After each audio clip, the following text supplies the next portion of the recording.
কথায় আছে মামার বাড়ি মানেই আম কাঁঠাল জাম নানান রঙের নানান ফলের আবাস নানান ফলের খাওয়ার একটা ইচ্ছা জাগে তাই না? তো আমি আমার নানির বাড়ি থেকে খেয়ে এসেছি। এখন আমার মেয়ে তার নানুর বাড়ি থেকে বিভিন্ন রকমের ফল খাবে। জ্যৈষ্ঠ মাস মানে মধুর মাস। তাই আমার মেয়ে, আমার হাজবেন্ড, আমার আপু সবাইকে নিয়ে চলে গিয়েছিলাম আমার আব্বুর বাসায়, মানে রাজশাহীতে। তো রাজশাহী মানে যে আমের রাজ্য, আম আছে থাকবে, এটা নতুন কিছু না। আমাদের ওইখানকার আমার আব্বুর বাগানের আমগুলো এত ছোট, মানে গাছগুলো হচ্ছে ছোট ছোট ছোট ছোট গাছে মাসাল্লাহ এমন পরিমাণ আম ধরে যা বলার বাহিরে। তো এত ছোট ছোট গাছে আমার হাজবেন্ড, আব্বু, আপু এবং আমার ভাগ্নি, আমার মেয়ে সবাই মিলে অনেক মজা করে আম পাড়তেছিল। আমি ক্যামেরার সামনে আসি না, আমি ক্যামেরাম্যান। তো যাই হোক, আমি সবার আম পাড়া দেখতেছিলাম, ওনারা যে কত মজা করে পারতেছিল, আমি অনেক ভালো লাগছিল। মানে বছরে একবার সবাই একসাথে হই, কখনো এরকম কোনো ফ্যামিলি সবাই একসাথে মানে একসাথে হই না। জয়েন্ট ফ্যামিলির মেয়ে হয়েও এখন কেমন জানি আলাদাই থাকতে হয়, একা একাই থাকতে হয়, নিয়তির খেলায়, পরিস্থিতি চাপে, বাস্তবতার পরিহারে। তো যাই হোক না কেন, আপনাদেরকে দেখাচ্ছি, এটা হচ্ছে আমার বাবার গাছে, মানে বললাম না যে ছোট ছোট গাছে মার্শাল্লাহ এত পরিমাণে আম ধরে। জানি না বড় গাছেও এরকম হয় কি না। তো মাশাল্লাহ মাশাল্লাহ মাশাল্লাহ, কেউ মাশাল্লাহ বলতে ভুলবেন না। আমার আব্বুর এই কয়টা গাছে দেখুন মাশাল্লাহ কি পরিমাণের আম মানে ধরছিল, যা আমার হাজবেন্ড, আমার আব্বু আব্বু হাত দিয়ে পেরেছিল।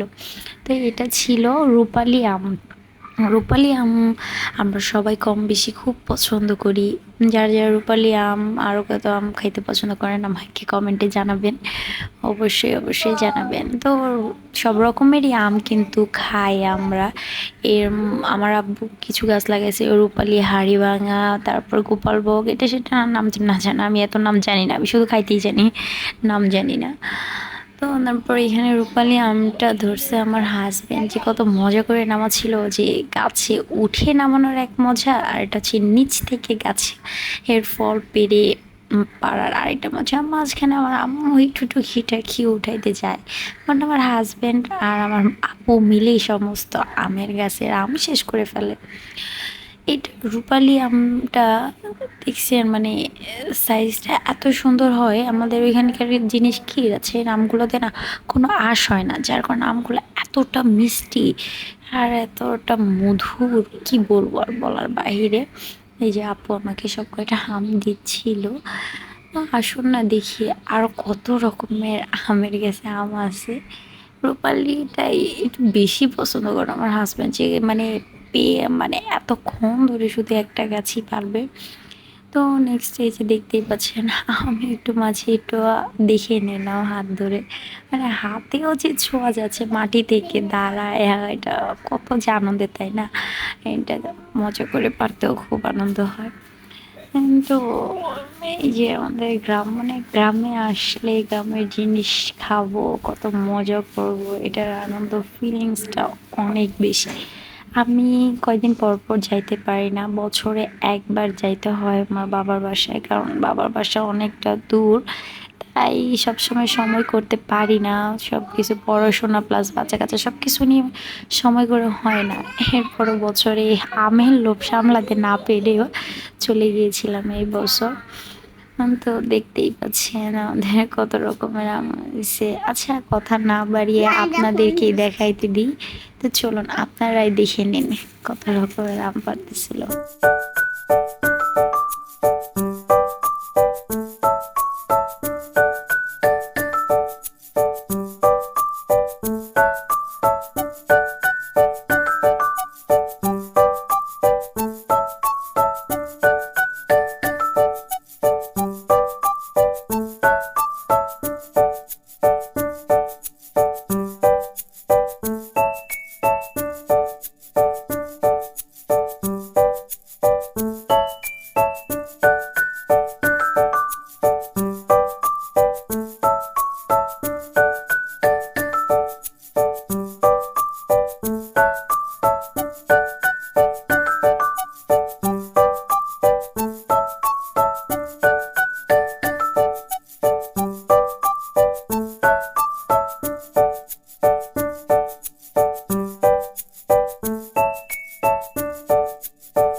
এটা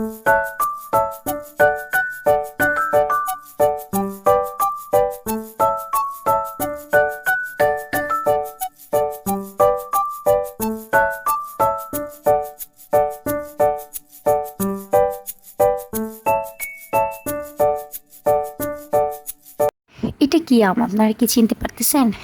আম দেখে বা গাছটা তো চেনা যায় না। আম দেখে কি বুঝতে পারতেছেন এটা কি আম? বলুন তো এটা কি আম হইতে পারে? গেস করুন। উম তা এই আম গাছটা হচ্ছে আমাদের এখানে এটাকে বলা হয় হাড়ি-ভাঙা বা গোপালভোগ নাকি কি যেন একটা। আমি জানি না, আমার থেকে হয়তোবা আপনারা খুব ভালো জানেন। তো এই গাছটা একটু বড় হওয়াতে এই গাছের ফলগুলো না নিচে থেকে একটা কোঠা বলেন বা লাঠি দ্বারা যেটা দিয়ে হচ্ছে আমটা নামায়। তো এইটা দিয়ে আম নামানো শুরু করছিল আমার আব্বু, আব্বু সবাই মিলে। এই গাছের আমগুলো মাশাআল্লাহ একটু সাইজটা অনেক বড় হয়। এটা আবার কি কাঁচা মিঠাই আম, মানে কাঁচা থাকতে এটা যা মিষ্টি, পাকলে যেমন মিষ্টি পাকা থেকে কাঁচাটা কিন্তু আরো মিষ্টি। আমি এই আমটা নামানোর পরে শুধু কাঁচাই আমি লবণ মরিচ দিয়ে খাইছি, এত ভালো লাগছে যে বলার বাইরে। তো এই আমটাও পারতেছিল যে গোপাল এই আমের গাছটা অনেক বড়, তো সাথে জাম গাছের সাথে হওয়ায় এটা বাড়ির ছাদ থেকে হোক বা দেখে এরকম ভাবে নামাচ্ছি। তো আসুন আপনাদেরকে দেখাই।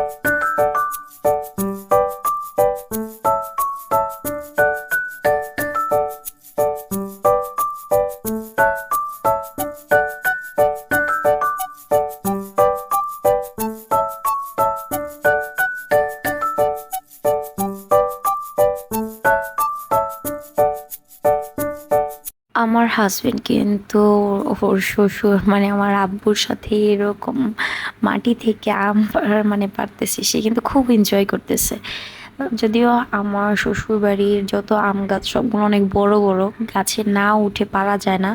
তো ওই তো বললাম না যে গাছে উঠে মানে ফল পাড়ার এক মজা, আর হচ্ছে নিচে থেকে মাটি থেকে ফল পাড়ার আর এক মজা। তো মাটি থেকে পারতেছিল, খুব এনজয় করতেছিল। দেখেন আলহামদুলিল্লাহ আলহামদুলিল্লাহ মাত্র 2-3টা গাছে আমাদের কত আম হয়েছে। আরো অনেক আম ঝড়ে পড়ে গিয়েছে। আবার কিছু আম আমার বাবা হচ্ছে আমাদেরকে পাঠাই দিছিল বস্তা ভরে, অনেকগুলো আম আমাদেরকে দিয়ে দিছিল। তো দেখতেই পারতেছেন যে মাত্র 2টা গাছে থেকে আলহামদুলিল্লাহ এত ধরছে। তো আপনারা দোয়া রাখবেন আমার আব্বুর কাছে যেন পরের বছর থেকে আরো অনেক অনেক আম ধরে and আরো সুন্দর ও ফসল হোক। তো যাই হোক আজকের ভিডিওটা এই পর্যন্তই। আপনারা সবাই ভালো থাকবেন অ্যান্ড আমার পাশে থাকবেন। আল্লাহ হাফেজ।